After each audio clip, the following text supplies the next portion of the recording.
kita harus melakukan pembalutan. Fungsinya adalah untuk menghentikan pendarahan itu. Prinsip dari penanganan luka terbuka yaitu RED, R-E-D. R itu adalah rest, yaitu istirahatkan. Kemudian E, elevate atau tinggikan anggota tubuh yang terluka lebih tinggi daripada jantung.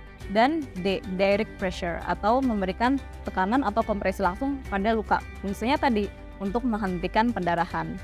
Untuk pembalutan, pertama kita perlukan kasa yang steril, terutama untuk taruh di tepat di atas luka.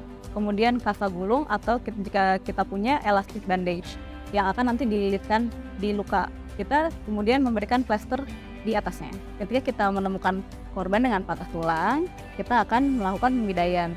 Itu adalah teknik untuk menstabilisasi dan memfiksasi agar area yang patah itu tidak bergerak. Karena prinsip dari pertolongan pertama pada patah tulang itu fiksasi dan imobilisasi. Pastikan juga bidai yang kita punya itu tidak lebih lebar atau tidak lebih kecil daripada area yang akan kita bidai. Kemudian kita menggunakan mitela untuk melakukan pembidaian. Mitela ini adalah kain segitiga. Itu idealnya kalau kita memiliki mitela. Untuk pembidaian ini, jika kita tidak memiliki alat-alat yang pas, kita bisa mendapatkan alternatif di kehidupan sehari-hari ya. Misalnya untuk mitela, jika kita tidak punya, bisa pakai shawl, bisa pakai kerudung, bisa pakai serbet. Kita akan lipatannya sama, lipatan 8. Bidainya sendiri atau papannya itu kita bisa pakai triplek atau ranting kayu tapi yang lurus, kardus. Tapi kalau kardus harus dilipat sampai dia kokoh. Gimana sih caranya kita melakukan pembidaian itu? Pertama, kita pastikan pembidaian yang akan kita lakukan itu melewati 2 sendi.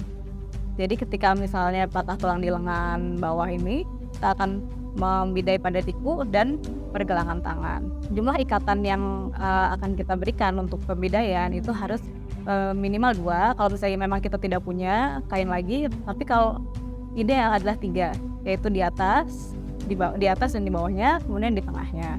Kita pastikan posisi dari anggota tubuh yang patah itu sesuai dengan posisi normalnya. Intinya adalah memang stabil dan fiksasi dia kepada posisi normalnya agar tulangnya itu tidak bergerak-bergerak dan tidak semakin memperparah cedera dari patah tulang korban itu. Untuk yang di kaki, contohnya ketika kita melihat ada korban dengan patah tulang dan kita periksa, yakin di situ ada patah tulang, yaitu misalnya areanya memar atau jika ada luka terbuka ada tulangnya, terus terasa area yang diraba itu panas, kemerahan, dan ada sedikit suara-suara kayak tulang yang patah. Setelah itu kita akan memeriksa di ujungnya, misalnya kaki kita periksa ada denyut nadi nggak, terus kemudian kita periksa pengisian kapiler, yaitu misalnya di ujung-ujung jari, di kukunya, di jempol kaki atau di telunjuk kaki, itu kita periksa, kita tekan warnanya merah kembali ke dalam 2 detik, itu berarti normal. Kemudian kita periksa nih, bisa bergerak nggak, kita arahkan jika korbannya sadar, tolong gerakan kakinya Pak atau Bu gitu. Kalau bisa bergerak berarti saraf itu masih bagus.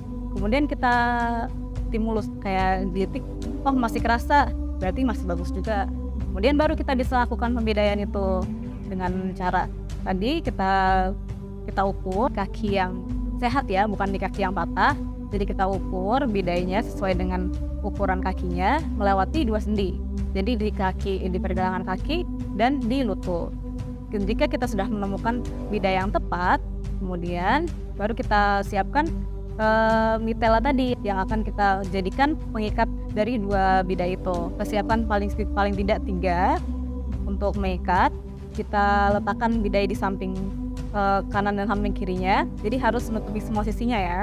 Kemudian baru bisa kita ikat. Yang penting adalah ikatannya tidak terlalu erat, tapi tidak longgar juga. Kalau kita terlalu erat, kita akan memotong sirkulasi interaksi dengan korban. Saya tanya, ini apakah terlalu erat, Bu? Apakah terlalu erat, Pak? Setelah kita ikat, dan baru kita bisa mengevakuasi korban.